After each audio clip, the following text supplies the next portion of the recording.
दोस्तों नमस्कार। स्वागत है आपका हमारे YouTube चैनल उद्देश्य क्लासेस 91 में। दोस्तों हम लोग यूपीएससी यानी कि संघ लोक सेवा आयोग द्वारा आयोजित पूर्व वर्षों की प्रश्नों की जो श्रृंखला देख रहे थे, उसके तहत दोस्तों हम लोगों ने इतिहास और पॉलिटी एंड गवर्नेंस को ऑलरेडी कवर कर लिया है।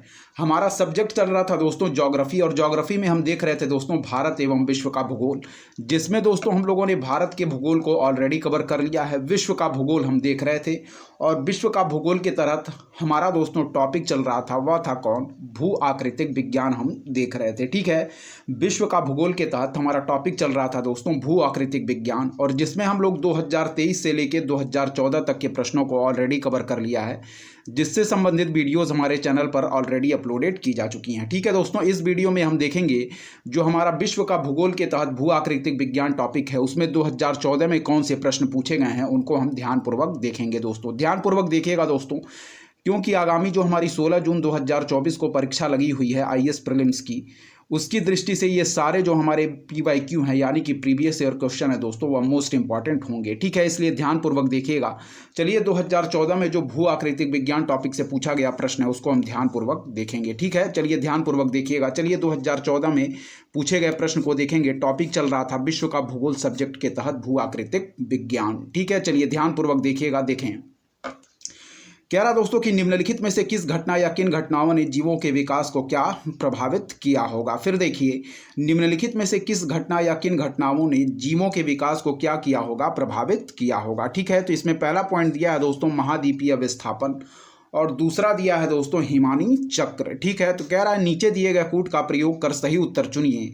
तो इसमें जो सही आंसर मार्क करेंगे दोस्तों वह है ऑप्शन सी, यानी कि फर्स्ट और सेकंड दोनों ही प्रश्न हमारे बिल्कुल राइट आंसर होंगे दोस्तों। ठीक है, फिर देखिए क्या कह रहा है।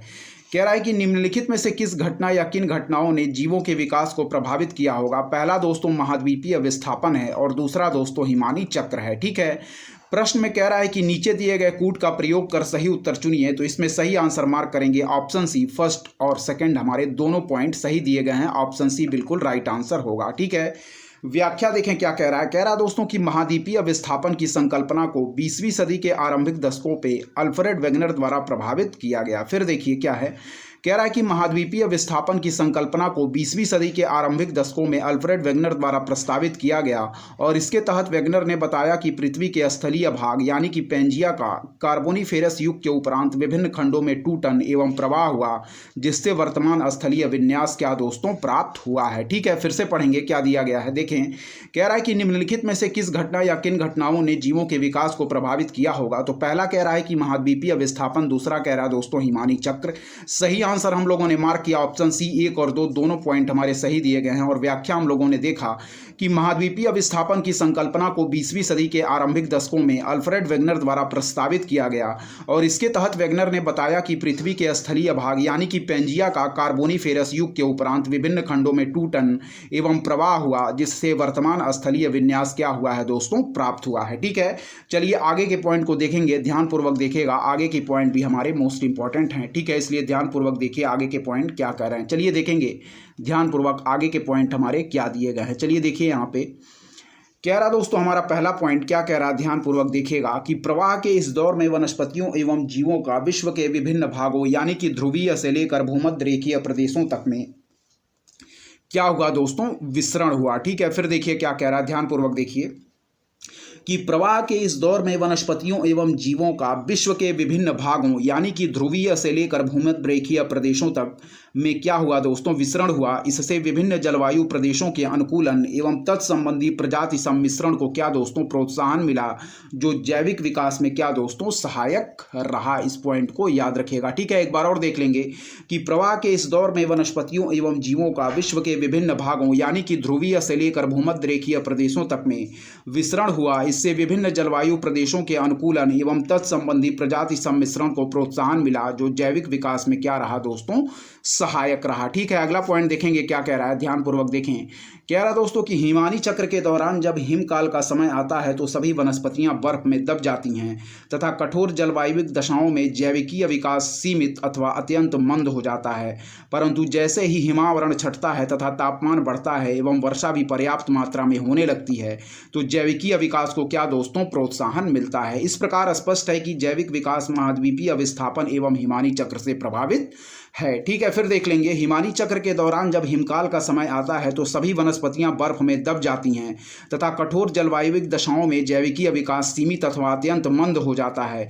परंतु जैसे ही हिमावरण छंटता है तथा तापमान बढ़ता है एवं वर्षा भी पर्याप्त मात्रा में होने लगती है तो जैविकीय विकास को प्रोत्साहन मिलता है। इस प्रकार स्पष्ट है दोस्तों की जैविक विकास महाद्वीपीय विस्थापन एवं हिमानी चक्र से प्रभावित है। सही आंसर था ऑप्शन सी। हम लोगों ने फर्स्ट और सेकंड दोनों ही पॉइंट सही दिए गए थे। ऑप्शन सी बिल्कुल सही आंसर मार्क किया। ठीक है, भू आकृतिक विज्ञान से जो हमारा 2013 में पूछा गया प्रश्न है उसको हम देखेंगे दोस्तों। हमारा सब्जेक्ट चल रहा था विश्व का भूगोल। ठीक है, चलिए ध्यानपूर्वक देखिएगा। 2013 में इस टॉपिक से जो पूछा गया प्रश्न है उसको हम देखेंगे। कह रहा है कि पृथ्वी ग्रह पर अधिकांश अलवण जल बर्फ छत्रक और हिमनद के रूप में रहता है। शेष अलवण जल का सबसे अधिक भाग, तो इसका सही आंसर मार्क करेंगे दोस्तों। क्या वह है हमारा सही आंसर मार्क करेंगे भूमिगत जल के रूप में है। ठीक है, फिर से देखेंगे क्या कह रहा है कि पृथ्वी ग्रह पर, ठीक है ध्यानपूर्वक देखिएगा, पृथ्वी ग्रह पर अधिकांश अलवण जल बर्फ छत्रक और हिमनद के रूप में रहता है। शेष अलवण जल का सबसे अधिक भाग दोस्तों तो ऑप्शन सी भूमिगत जल के रूप में है। इसका सही आंसर मार्क करेंगे। ठीक है, एक बार और देख लेंगे। पृथ्वी ग्रह पर अधिकांश अलवण जल बर्फ छत्रक और हिमनद के रूप में रहता है। शेष अलवण जल का सबसे अधिक भाग तो ऑप्शन सी भूमिगत जल के रूप में। इसका सही आंसर मार्क करेंगे। व्याख्या देखिए क्या दिया गया है, ध्यानपूर्वक देखिएगा। ठीक है, व्याख्या में देखें पहला पॉइंट क्या कह रहा है, पृथ्वी के कुल क्षेत्रफल के लगभग 71% भाग पर जल का क्या है दोस्तों विस्तार है। ठीक है, फिर देखिए पृथ्वी के कुल क्षेत्रफल के लगभग 71% भाग पर जल का विस्तार है तथा कुल जल का 97.3% भाग सागरों एवं महासागरों में एवं शेष जलवाष्प नदियों, झीलों, हिमखंडों एवं हिमनदों के रूप में क्या है दोस्तों विद्यमान है। फिर देखिए कह रहा है कि पृथ्वी के कुल क्षेत्रफल के लगभग 71% भाग पर जल का विस्तार है तथा कुल जल का 97.3% भाग सागरों एवं महासागरों में एवं शेष जलवाष्प नदियों, झीलों, हिमखंडों एवं हिमनदों के रूप में विद्यमान है। ठीक है, एक बार और देखेंगे कि पृथ्वी के कुल क्षेत्रफल के लगभग 71% भाग पर जल का विस्तार है तथा कुल जल का 97.3% भाग सागरों एवं महासागरों में एवं शेष जलवाष्प नदियों, झीलों, हिमखंडों एवं हिमनदों के रूप में क्या है दोस्तों विद्यमान है। दूसरा पॉइंट देखें कि पृथ्वी पर उपलब्ध कुल जल में लगभग क्या है, कह रहा है पृथ्वी पर उपलब्ध कुल जल में अलवण जल 2.7% है। फिर देखिए पृथ्वी पर उपलब्ध कुल जल में अलवण जल 2.7% है। इसमें से लगभग 68% ध्रुवीय क्षेत्रों में बर्फ छत्रक तथा हिमनद के रूप में विद्यमान है और लगभग 28% भूमिगत जल के रूप में। शेष दोस्तों 4% जल झीलों, नदियों, वायुमंडलीय नमी, मृदा और वनस्पति में मौजूद है। ठीक है, इस पॉइंट को एक बार और देखेंगे, ध्यानपूर्वक देखें क्या कह रहा है। कह रहा है कि पृथ्वी पर उपलब्ध कुल जल में अलवण जल कितना है दोस्तों 2.7% है। ठीक है, इसमें से दोस्तों लगभग 68% ध्रुवीय क्षेत्रों में बर्फ छत्रक तथा हिमनद के रूप में विद्यमान है और लगभग दोस्तों 28% भूमिगत जल के रूप में। ठीक है, शेष 4% जल झीलों, नदियों, वायुमंडलीय नमी, मृदा और वनस्पति में क्या है दोस्तों मौजूद है। इस पॉइंट को याद रखिएगा। ठीक है, चलिए ध्यानपूर्वक बढ़ेंगे दोस्तों दूसरे प्रश्न को जो हमारे 2013 में पूछा गया है भू आकृतिक विज्ञान टॉपिक से। देखें यहाँ क्या कह रहा है। कह रहा है दोस्तों कि निम्नलिखित पर विचार कीजिए। क्या कह रहा है, निम्नलिखित पर विचार कीजिए। ठीक है, कह रहा है कि उपर्युक्त में से कौन से पृथ्वी के पृष्ठ पर गतिक परिवर्तन लाने के लिए क्या है दोस्तों जिम्मेवार हैं। ठीक है, फिर देखिए कि निम्नलिखित पर क्या कीजिए दोस्तों विचार कीजिए। ठीक है, पहला पॉइंट कह रहा है कि विद्युत चुंबकीय विकिरण, दूसरा कह रहा है भूतापीय ऊर्जा, तीसरा कह रहा है गुरुत्वीय बल, चौथा कह रहा है प्लेट संचलन, पांचवा कह रहा है पृथ्वी का घूर्णन और छठवां कह रहा है दोस्तों क्या है पृथ्वी का परिक्रमण। ठीक है, कह रहा है उपर्युक्त में से कौन से पृथ्वी के पृष्ठ पर गतिक परिवर्तन लाने के लिए जिम्मेवार हैं। ठीक है, तो इसमें जो सही आंसर मार्क करेंगे दोस्तों वह है हमारा क्या ऑप्शन डी, यानी कि 1, 2, 3, 4, 5 और 6। क्या है 1, 2, 3, 4, 5 और 6, यानी कि ऑप्शन डी जो हमारे सभी पॉइंट दिए गए हैं या बिल्कुल राइट दिए गए हैं। यानी कि दोस्तों हमारे पृथ्वी के पृष्ठ पर गतिक परिवर्तन लाने के लिए जो जिम्मेवार हैं वह दोस्तों विद्युत चुंबकीय विकिरण भी है दोस्तों, भूतापीय ऊर्जा भी है जिसे हम लोग टाइडल एनर्जी कहते हैं। ठीक है, वह है गुरुत्वीय बल भी है दोस्तों। ठीक है, प्लेट संचलन भी है दोस्तों, पृथ्वी का घूर्णन भी है और पृथ्वी का परिक्रमण भी है। ठीक है, एक बार और देखेंगे। प्रश्न कह रहा है कि निम्नलिखित पर विचार कीजिए। पहला कह रहा है दोस्तों विद्युत चुंबकीय विकिरण, दूसरा कह रहा है दोस्तों भूतापीय ऊर्जा, तीसरा कह रहा है गुरुत्वीय बल, चौथा कह रहा है प्लेट संचलन, पांचवा कह रहा है पृथ्वी का घूर्णन और छठा कह रहा है दोस्तों पृथ्वी का परिक्रमण। और प्रश्न में पूछा जा रहा है कि उपर्युक्त में से कौन से पृथ्वी के पृष्ठ पर गतिक परिवर्तन लाने के लिए क्या है दोस्तों जिम्मेवार हैं। तो ऑप्शन डी 1, 2, 3, 4, 5 और 6, ठीक है। ऑप्शन डी हम बिल्कुल राइट आंसर मार्क करेंगे, इस पॉइंट को याद रखिएगा, ठीक है। चलिए इसकी व्याख्या हम देखेंगे, इंपॉर्टेंट है। सेकंड का राइट आंसर मार्क करेंगे ऑप्शन डी 1, 2, 3, 4, 5 और 6। हमारे जितने भी 6 पॉइंट दिए गए हैं सभी पॉइंट हमारे बिल्कुल सही हैं, जो कि दोस्तों क्या है, ये जितने भी बल दिए गए हैं ये हमारे क्या है, पृथ्वी के पृष्ठ पर गतिक परिवर्तन लाने के लिए जिम्मेवार है, ठीक है। तो इस पॉइंट को याद रखिएगा, ऑप्शन डी हम बिल्कुल राइट आंसर मार्क करेंगे। चलिए व्याख्या इसकी ध्यानपूर्वक हम देखेंगे क्या कह रहा है, ठीक है। यहां देखिए दोस्तों इसकी व्याख्या दी गई है, ध्यानपूर्वक आप देखिएगा। चलिए देखें, चलिए देखिए दोस्तों व्याख्या इसकी क्या कह रही है, ध्यानपूर्वक आप लोग देखिएगा। व्याख्या कह रहा है दोस्तों कि सूर्य से प्राप्त विद्युत चुंबकीय विकिरण पृथ्वी पर ऊर्जा का क्या है दोस्तों, प्रमुख स्रोत है, ठीक है। इस पॉइंट को याद रखिएगा। कह रहा है कि सूर्य से प्राप्त विद्युत चुंबकीय विकिरण पृथ्वी पर ऊर्जा का क्या है दोस्तों, प्रमुख स्रोत है, ठीक है। इसी ऊर्जा के कारण पृथ्वी पर भौतिक एवं रासायनिक क्रियाएं क्या दोस्तों संपन्न होती हैं, ठीक है। फिर देखिए, सूर्य से प्राप्त विद्युत चुंबकीय विकिरण पृथ्वी पर क्या है दोस्तों, ऊर्जा का प्रमुख स्रोत है, इस पॉइंट को याद रखिएगा, ठीक है। इसी ऊर्जा के कारण पृथ्वी पर भौतिक एवं रासायनिक क्रियाएं क्या दोस्तों संपन्न होती हैं, ठीक है। वर्षा, बर्फ का पिघलना, तापमान में वृद्धि, वायु प्रवाह आदि इन विकिरणों के कारण ही होते हैं, जो अपक्षय एवं अपरदन के लिए क्या दोस्तों जिम्मेदार हैं, ठीक है। फिर देखिए कि सूर्य से प्राप्त विद्युत चुंबकीय विकिरण पृथ्वी पर ऊर्जा का प्रमुख स्रोत है और इसी ऊर्जा के कारण पृथ्वी पर भौतिक एवं रासायनिक क्रियाएं संपन्न होती हैं। वर्षा, बर्फ का पिघलना, तापमान में वृद्धि, वायु प्रवाह आदि इन विकिरणों के कारण ही होते हैं, जो अपक्षय एवं अपरदन के लिए क्या है दोस्तों जिम्मेवार हैं, ठीक है। फिर देखिए, गुरुत्वीय बल के कारण दोस्तों भूस्खलन होता है, क्या है, गुरुत्वीय बल के कारण हमारा क्या दोस्तों भूस्खलन होता है, जबकि प्लेट टेक्टोनिक के कारण भूकंप, ज्वालामुखी क्रिया एवं पर्वत निर्माण जैसी घटनाएं होती हैं। फिर देखिए, गुरुत्वीय बल के कारण दोस्तों भूस्खलन होता है, जबकि प्लेट टेक्टोनिक के कारण भूकंप, ज्वालामुखी क्रियाएं एवं पर्वत निर्माण जैसी घटनाएं होती हैं, ठीक है। अगला देखिए, भूतापीय ऊर्जा से ज्वालामुखी क्रिया क्या दोस्तों संपन्न होती है और पृथ्वी के घूर्णन के कारण क्या दोस्तों दिन रात होते हैं, दैनिक तापांतर उत्पन्न होता है, क्या है, पृथ्वी के घूर्णन के कारण दिन रात होते हैं, जिनसे दैनिक तापांतर उत्पन्न होता है, जबकि पृथ्वी के परिक्रमण के कारण ऋतुओं का निर्माण होता है, जिससे वार्षिक तापांतर उत्पन्न होने के कारण अपक्षय, अपरदन आदि की क्रियाओं के संपन्न होने से भूपृष्ठ पर क्या दोस्तों गतिक परिवर्तन आता है। अतः विकल्प डी हमारा बिल्कुल राइट आंसर होगा, ठीक है। फिर से देखें एक बार और, कह रहा है कि सूर्य से प्राप्त विद्युत चुंबकीय विकिरण पृथ्वी पर ऊर्जा का प्रमुख स्रोत हैं और इसी ऊर्जा के कारण पृथ्वी पर भौतिक एवं रासायनिक क्रियाएं क्या दोस्तों संपन्न होती हैं, ठीक है। वर्षा, बर्फ का पिघलना, तापमान में वृद्धि, वायु प्रवाह आदि इन विकिरणों के कारण ही होते हैं, जो अपक्षय एवं अपरदन के लिए क्या है दोस्तों जिम्मेदार हैं, ठीक है।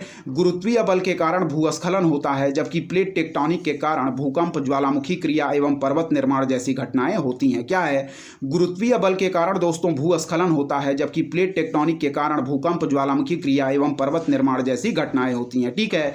भूतापीय ऊर्जा से ज्वालामुखी क्रिया संपन्न होती है, ठीक है। पृथ्वी के घूर्णन के कारण दिन रात होते हैं, जिनसे दैनिक तापांतर उत्पन्न होता है, जबकि पृथ्वी के परिक्रमण के कारण ऋतुओं का निर्माण होता है, जिससे वार्षिक तापांतर उत्पन्न होने के कारण अपक्षय, अपरदन आदि की क्रियाओं के संपन्न होने से भूपृष्ठ पर गतिक परिवर्तन आता है। अतः विकल्प डी हमारा बिल्कुल राइट आंसर मार्क करेंगे, ठीक है। चलिए नेक्स्ट टॉपिक हमारा विश्व का भूगोल के तहत स्टार्ट होगा दोस्तों, जलवायु एवं जलवायु प्रदेश। इंपॉर्टेंट टॉपिक है, ध्यानपूर्वक देखिएगा। इस टॉपिक से संबंधित जितने भी प्रश्न पूछे गए हैं उनको हम ध्यानपूर्वक देखते चलेंगे, ठीक है। चलिए देखिए यहाँ क्या कह रहा है, जलवायु एवं जलवायु प्रदेश, ठीक है। चलिए देखिए, पहला हमारा जो प्रश्न कह रहा है दोस्तों वह कह रहा है कि निम्नलिखित कथनों पर क्या कीजिए, विचार कीजिए, ठीक है। कह रहा है निम्नलिखित कथनों पर विचार कीजिए, ध्यानपूर्वक देखिएगा। पहला कथन कह रहा है दोस्तों कि ग्रीष्म ऋतु में महाद्वीपों और महासागरों के बीच तापमान क्या है, विपर्यास शीत ऋतु की अपेक्षा अधिक होता है। फिर देखिए, कह रहा है कि ग्रीष्म ऋतु में महाद्वीपों और महासागरों के बीच तापमान विपर्यास शीत ऋतु की अपेक्षा क्या है दोस्तों अधिक होता है, ठीक है। फिर देखें कथन 2 क्या कह रहा है, ध्यानपूर्वक देखिएगा। कह रहा है कि जल की विशिष्ट ऊष्मा दोस्तों भूपृष्ठ की विशिष्ट ऊष्मा की अपेक्षा क्या दोस्तों अधिक होती है, क्या है, जल की विशिष्ट ऊष्मा भूपृष्ठ की विशिष्ट ऊष्मा की अपेक्षा अधिक होती है। तो इसमें जो सही आंसर मार्क करेंगे दोस्तों वह है, कह रहा है प्रश्न की उपर्युक्त कथनों के बारे में निम्नलिखित में से कौन सा एक सही है। तो याद रखें कथन 1 और कथन 2 दोनों सही है तथा कथन 2 कथन 1 की क्या है दोस्तों सही व्याख्या है, ठीक है। टॉपिक चल रहा था हमारा वह है दोस्तों विश्व का भूगोल के तहत जलवायु एवं जलवायु प्रदेश। प्रदेश, ठीक है, जिसके तहत हम लोग 2023 में पूछे गए प्रश्नों को देख रहे थे। ठीक है, चलिए देखें। पहला प्रश्न कह रहा है कि निम्नलिखित कथनों पर विचार कीजिए, ध्यानपूर्वक देखिएगा। कथन पहला कह रहा है कि ग्रीष्म ऋतु में दोस्तों महाद्वीपों और महासागरों के बीच तापमान विपर्यास शीत ऋतु की अपेक्षा क्या होता है, अधिक होता है। तो यह पॉइंट हमारा बिल्कुल सही दिया गया है। ठीक है, याद रखें। कथन दो कह रहा है कि जल की विशिष्ट उष्मा दोस्तों भूपृष्ठ की विशिष्ट उष्मा की अपेक्षा क्या दोस्तों अधिक होती है। तो इस पॉइंट को याद रखिएगा, यह भी पॉइंट हमारा बिल्कुल सही दिया गया है। और प्रश्न कह रहा था कि उपर्युक्त कथनों के बारे में निम्नलिखित में से कौन सा एक कथन सही है। तो ऑप्शन ए बिल्कुल सही है, कथन एक और कथन दो दोनों सही है, तथा कथन दो कथन एक की क्या है दोस्तों सही व्याख्या है। इस पॉइंट को याद रखिएगा। ठीक है, चलिए व्याख्या देखिए इसकी क्या दिया गया है, ध्यानपूर्वक देखें। चलिए देखते हैं। कह रहा दोस्तों पहला पॉइंट जो इसमें ध्यानपूर्वक देखिएगा कि विशिष्ट उष्मा किसी पदार्थ का वह गुण है, क्या है, देखें लेटेंट हीट की बात कर रहा है कि विशिष्ट उष्मा किसी पदार्थ का वह गुण है जो किसी पदार्थ द्वारा दी गई उष्मा के अवशोषित या अस्वीकृत होने पर पदार्थ के तापमान में परिवर्तन कोई चरण परिवर्तन नहीं होता है को निर्धारित करता है। फिर देखिए, विशिष्ट उष्मा किसी पदार्थ का वह गुण है जो किसी पदार्थ द्वारा दी गई उष्मा के अवशोषित या अस्वीकृत होने पर पदार्थ के तापमान में परिवर्तन कोई चरण परिवर्तन नहीं होता है को निर्धारित करता है। ठीक है, अगला पॉइंट देखें क्या कह रहा है। कह रहा है कि जल में भूपृष्ठ की तुलना में लगभग 4 गुना अधिक उष्मा क्षमता होती है। क्या है, जल में भूपृष्ठ की तुलना में लगभग 4 गुना अधिक उष्मा क्षमता होती है, यानी जल के तापमान को बढ़ाने हेतु बहुत अधिक ऊर्जा की आवश्यकता होती है। यही कारण है कि जल का तापमान परिवर्तन क्या होता है दोस्तों, धीमी गति से होता है। अतः कथन दो हमारा सही है। कह रहा है कि जल में भूपृष्ठ की तुलना में लगभग 4 गुना अधिक उष्मा क्षमता होती है, यानी जल के तापमान को बढ़ाने हेतु बहुत अधिक ऊर्जा की आवश्यकता होती है। यही कारण है कि जल का तापमान परिवर्तन धीमी गति से होता है। ठीक है, अगला पॉइंट देखें। कह रहा है कि भारत और उत्तरी यूरोप जैसे अपेक्षाकृत अच्छी तरह से परिभाषित मौसम वाले स्थानों हेतु ऐसी स्थितियों से तात्पर्य बसंत ऋतु के अंत, शुरुआती गर्मियों और शरद ऋतु के अंत, शुरुआती सर्दियों के दौरान जल एवं भूपृष्ठ के तापमान में बड़े अंतर से है। अतः कथन दो हमारा यह भी दोस्तों सही है। ठीक है, तो सही आंसर हम लोगों ने मार्क किया। कथन एक और कथन दो दोनों सही है, और कथन दो कथन एक की क्या है दोस्तों सही व्याख्या है। फिर देखें, भारत और उत्तरी यूरोप जैसे अपेक्षाकृत अच्छी तरह से परिभाषित मौसम वाले स्थानों हेतु ऐसी स्थितियों से तात्पर्य बसंत ऋतु के अंत शुरुआती गर्मियों और शरद ऋतु के अंत, शुरुआती सर्दियों के दौरान जल एवं भूपृष्ठ के तापमान में बड़े अंतर से है। अतः कथन दो भी हमारा बिल्कुल सही है। ठीक है, तो हम लोगों ने आंसर मार्क किया था दोस्तों, वह है कथन एक और कथन दो दोनों सही है, और कथन दो कथन एक की सही व्याख्या है। इस पॉइंट को याद रखिएगा। ठीक है, प्रश्न हमारा क्या कह रहा था, यहाँ ध्यानपूर्वक देखिए। कह रहा है कि निम्नलिखित कथनों पर विचार कीजिए। पहला पॉइंट कह रहा है कि कथन एक, ग्रीष्म ऋतु में महाद्वीपों और महासागरों के बीच तापमान विपर्यास शीत ऋतु की अपेक्षा अधिक होता है। तो बिल्कुल सही है। कथन दो कह रहा है कि जल की विशिष्ट उष्मा भूपृष्ठ की विशिष्ट उष्मा की अपेक्षा अधिक होती है। तो यह भी पॉइंट हमारा बिल्कुल सही दिया गया है। सही आंसर मार्क करेंगे। कथन एक और कथन दो दोनों सही है, तथा कथन दो कथन एक की सही व्याख्या है। ऑप्शन ए हमारा बिल्कुल राइट आंसर होगा। ठीक है, जलवायु एवं जलवायु प्रदेश से पूछे गए 2022 में जो प्रश्न है उसको हम देखेंगे। ध्यानपूर्वक यहाँ देखें क्या कह रहा है। चलिए देखेंगे। टॉपिक चल रहा था विश्व का भूगोल। ठीक है, सब्जेक्ट विश्व का भूगोल के तहत हम लोग देख रहे थे क्या है, टॉपिक जलवायु एवं जलवायु प्रदेश। ठीक है, 2022 में जो इस टॉपिक से पूछे गए प्रश्न है उनको देखेंगे। कह रहा है कि निम्नलिखित कथनों पर क्या कीजिए दोस्तों, विचार कीजिए। ठीक है, कह रहा है निम्नलिखित कथनों पर विचार कीजिए। पहला पॉइंट क्या कह रहा है कि उच्च मेघ मुख्यतः सौर विकिरण को परावर्तित कर क्या भूपृष्ठ को ठंडा करते हैं। क्या कह रहा है, ध्यानपूर्वक देखिए। कह रहा दोस्तों उच्च मेघ मुख्यतः सौर विकिरण को परावर्तित कर भूपृष्ठ को ठंडा करते हैं। ठीक है, दूसरा पॉइंट देखें कि भूपृष्ठ से उत्सर्जित होने वाली अवरक्त विकिरणों का निम्न मेघ में उच्च अवशोषण होता है और इससे तापन प्रभाव होता है। फिर देखिए क्या कह रहा है।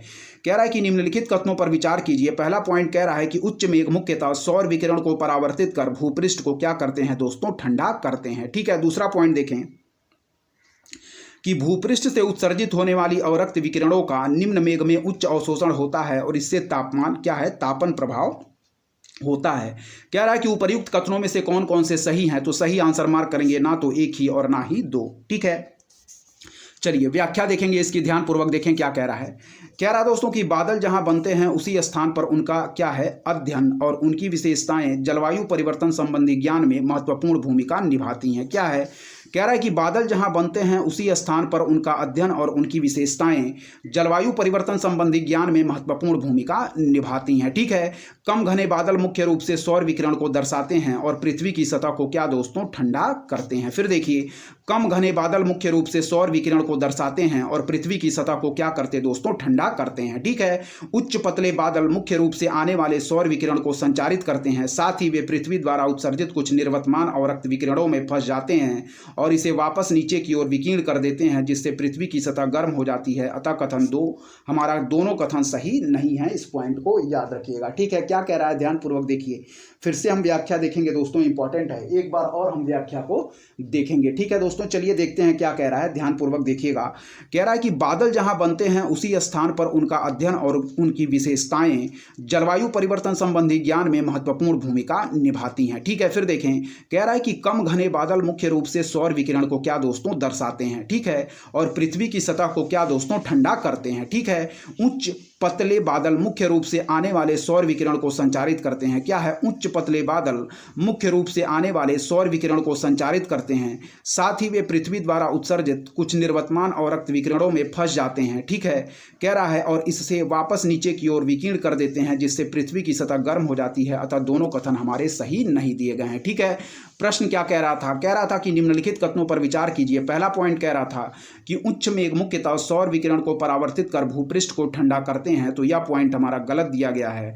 और दूसरा पॉइंट कह रहा था कि भूपृष्ठ से उत्सर्जित होने वाले और रक्त विकिरणों का निम्न मेघ में उच्च अवशोषण होता है और इससे तापन प्रभाव होता है, तो यह भी पॉइंट हमारे गलत दिए गए हैं। ठीक है, हम लोगों ने आंसर मार्क किया ना तो एक और ना ही दो। ठीक है, चलिए देखें दूसरा प्रश्न देखेंगे दोस्तों, जो हमारा 2022 में पूछा गया। टॉपिक चल रहा था जलवायु एवं जलवायु प्रदेश। ठीक है, और सब्जेक्ट देख रहे थे विश्व का भूगोल। चलिए देखें क्या कह रहा है, निम्नलिखित कह रहा है, निम्नलिखित में से कौन सा एक कथन ध्रुवीय कोड यानी कि पोलर कोड का सर्वोत्तम वर्णन करता है। ठीक है, फिर देखिए क्या कह रहा है, ध्यानपूर्वक देखिएगा। कह रहा है कि निम्नलिखित में से कौन सा एक कथन ध्रुवीय कोड यानी कि पोलर कोड का सर्वोत्तम वर्णन करता है, तो इसका सही आंसर मार्क करेंगे दोस्तों ऑप्शन ए, यानी कि ध्रुवीय जलराशियों में परिचालन कर रहे जहाजों के लिए यह सुरक्षा का क्या है दोस्तों अंतरराष्ट्रीय कोड है। फिर देखिए, निम्नलिखित में से कौन सा एक कथन ध्रुवीय कोड यानी कि पोलर कोड की सर्वोत्तम वर्णन करता है या सर्वोत्तम व्याख्या करता है, तो ऑप्शन ए सही आंसर मार्क करेंगे। ध्रुवीय जलराशियों में परिचालन कर रहे जहाजों के लिए यह सुरक्षा का क्या है दोस्तों अंतरराष्ट्रीय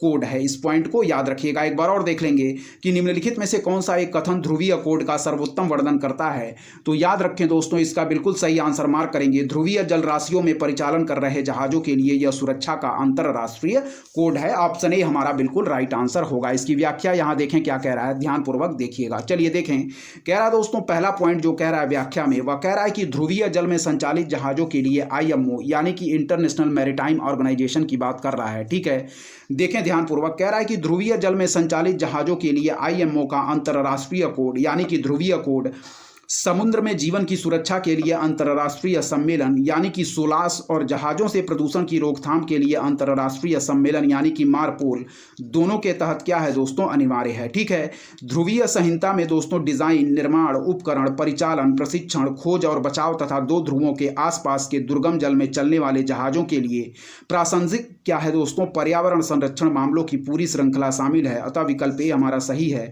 और कह रहा है कि ध्रुवीय संहिता 1 जनवरी 2017 को लागू हुई। ठीक है, क्या कह रहा है कि ध्रुवीय जल में संचालित जहाजों के लिए IMO का अंतरराष्ट्रीय कोड यानी कि ध्रुवीय कोड समुद्र में जीवन की सुरक्षा के लिए अंतरराष्ट्रीय सम्मेलन सोलास और जहाजों से प्रदूषण की रोकथाम के लिए अंतरराष्ट्रीय सम्मेलन यानी कि मारपोल दोनों के तहत क्या है दोस्तों अनिवार्य है। ठीक है, ध्रुवीय संहिता में डिजाइन, निर्माण, उपकरण, परिचालन, प्रशिक्षण, खोज और बचाव तथा दो ध्रुवों के आसपास के दुर्गम जल में चलने वाले जहाजों के लिए प्रासंगिक पर्यावरण संरक्षण मामलों की पूरी श्रृंखला शामिल है। अतः विकल्प ए हमारा सही है। सही आंसर मार्क करेंगे कि ध्रुवीय संहिता हमारी 1 जनवरी 2017 को लागू हुई। और प्रश्न हमारा क्या कह रहा था, यहां ध्यानपूर्वक देखिएगा। प्रश्न में हमारा पूछा जा रहा है कि निम्नलिखित में से कौन सा एक कथन दोस्तों हमारा क्या है ध्रुवीय कोड यानी कि पोलर कोड की सर्वोत्तम वर्णन करता है।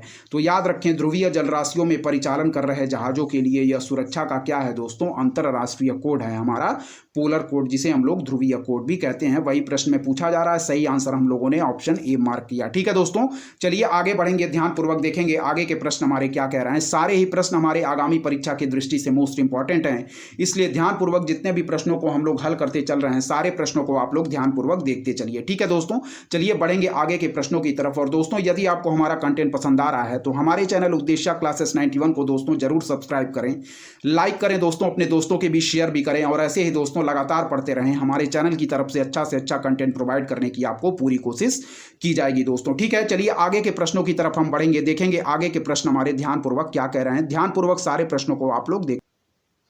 चलिए दोस्तों, 2021 में पूछे गए प्रश्न को देखेंगे। ठीक है, विश्व का भूगोल हमारा सब्जेक्ट चल रहा था और टॉपिक चल रहा था जलवायु एवं जलवायु प्रदेश। ठीक है, चलिए 2023-2022 के प्रश्नों को देख लिया हम लोगों ने। 2021 के प्रश्न को देखेंगे, ध्यानपूर्वक देखिएगा दोस्तों। 2021 में पूछे गए प्रश्न हमारी आगामी परीक्षा की दृष्टि से मोस्ट इंपॉर्टेंट होंगे। ठीक है, पीवाईक्यू को हम लोग सॉल्व करते चल रहे हैं, ध्यानपूर्वक देखते चलें। 2011 से लेकर 2023 तक के सारे प्रश्नों को हम लोग देखेंगे। ठीक है, निम्नलिखित कथनों पर विचार कीजिए। पहला पॉइंट कह रहा दोस्तों कि उष्णकटिबंधीय क्षेत्र में व्यापारिक पवन के प्रभाव के कारण पूर्वी खंडों की तुलना में महासागरों के पश्चिमी खंड क्या दोस्तों अधिक उष्ण होते हैं। ठीक है, फिर देखिए, कह रहा है कि उष्णकटिबंधीय क्षेत्र में व्यापारिक पवन के प्रभाव के कारण पूर्वी खंडों की तुलना में महासागरों के पश्चिमी खंड अधिक क्या होते उष्ण होते हैं। ठीक है, दूसरा पॉइंट देखें कि शीतोष्ण क्षेत्र में पश्चिमी पवन पश्चिमी खंडों की तुलना में महासागरों के पूर्वी खंडों को अधिक उष्ण बनाती हैं। ठीक है, तो इसमें जो सही आंसर मार्क करेंगे, कह रहा है कि उपर्युक्त कथनों में से कौन सा से सही है, तो सही आंसर मार्क करेंगे दोस्तों ऑप्शन सी, यानी कि फर्स्ट और सेकंड पॉइंट हमारे बिल्कुल सही दिए गए हैं। ठीक है, फिर देखिए कि निम्नलिखित कथनों पर विचार कीजिए। पहला पॉइंट कह रहा है कि उष्णकटिबंधीय क्षेत्र में व्यापारिक पवन के प्रभाव के कारण पूर्वी खंडों की तुलना में महासागरों के पश्चिमी खंड क्या दोस्तों अधिक उष्ण होते हैं। ठीक है, दूसरा पॉइंट देखें कि शीतोष्ण क्षेत्र में पश्चिमी पवन पश्चिमी खंडों की तुलना में महासागरों के पूर्वी खंड को अधिक उष्ण बनाती हैं। ठीक है, तो दोनों ही पॉइंट हमारे बिल्कुल सही दिए गए हैं। ठीक है, और सही आंसर मार्क करेंगे ऑप्शन सी, फर्स्ट और सेकेंड दोनों हमारे पॉइंट सही दिए गए हैं। ठीक है, ध्यानपूर्वक देखिएगा, व्याख्या इंपॉर्टेंट है, व्याख्या इसकी हम देखेंगे। ठीक है, चलिए व्याख्या देखते हैं। कह रहा दोस्तों कि उपोष्ण उच्च वायुदाब कटिबंधों में भूमध्य रेखीय निम्न वायुदाब कटिबंधों की ओर चलने वाली पवनों को सनमार्गी या व्यापारिक पवनें कहते हैं। क्या है, देखिए फिर से कि उपोष्ण उच्च वायुदाब कटिबंधों में भूमध्य रेखीय निम्न वायुदाब कटिबंधों की ओर चलने वाली पवनों को हम सनमार्गी या व्यापारिक पवनें कहते हैं। ठीक है, इस पॉइंट को याद रखिएगा।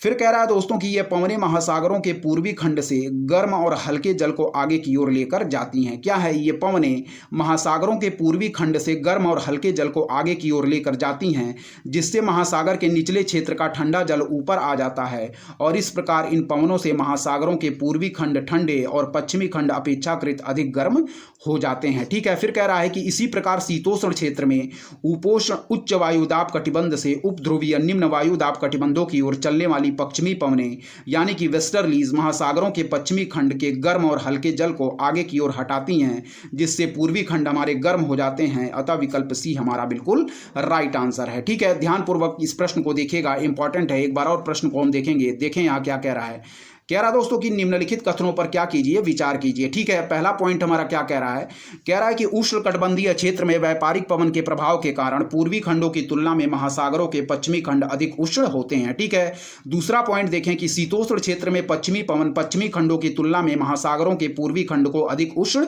बनाती है। ठीक है, तो सही आंसर हम लोगों ने मार्क किया ऑप्शन सी, फर्स्ट और सेकेंड दोनों ही पॉइंट हमारे बिल्कुल सही दिए गए हैं। ठीक है, इसकी व्याख्या हम लोगों ने देखा, लेकिन एक बार और रिपीट कर लेंगे। ध्यानपूर्वक देखिए क्या कह रहा है कि उपोष्ण उच्च वायुदाब कटिबंधों में भूमध्य रेखीय निम्न वायुदाब कटिबंधों की ओर चलने वाली पवनों को सनमार्गी या व्यापारिक पवनें कहते हैं। इस पॉइंट को याद रखिए। फिर देखें, ये पवनें महासागरों के पूर्वी खंड से गर्म और हल्के जल को आगे की ओर लेकर जाती हैं, जिससे महासागर के निचले क्षेत्र का ठंडा जल ऊपर आ जाता है, और इस प्रकार इन पवनों से महासागरों के पूर्वी खंड ठंडे और पश्चिमी खंड अपेक्षाकृत अधिक गर्म हो जाते हैं। फिर कह रहा है कि इसी प्रकार शीतोष्ण क्षेत्र में उपोष्ण उच्च वायुदाब कटिबंध से उपध्रुवीय निम्न निम्न वायुदाब कटिबंधों की ओर चलने वाली पश्चिमी पवनें यानी कि वेस्टर्लीज महासागरों के पश्चिमी खंड के गर्म और हल्के जल को आगे की ओर हटाती हैं, जिससे पूर्वी खंड गर्म हो जाते हैं। अतः विकल्प सी हमारा बिल्कुल राइट आंसर है। ठीक है, चलिए जलवायु एवं जलवायु प्रदेश टॉपिक से 2020 में जो पूछे गए प्रश्न हैं उनको हम देखेंगे। ध्यानपूर्वक देखिएगा क्या कह रहा है हमारा।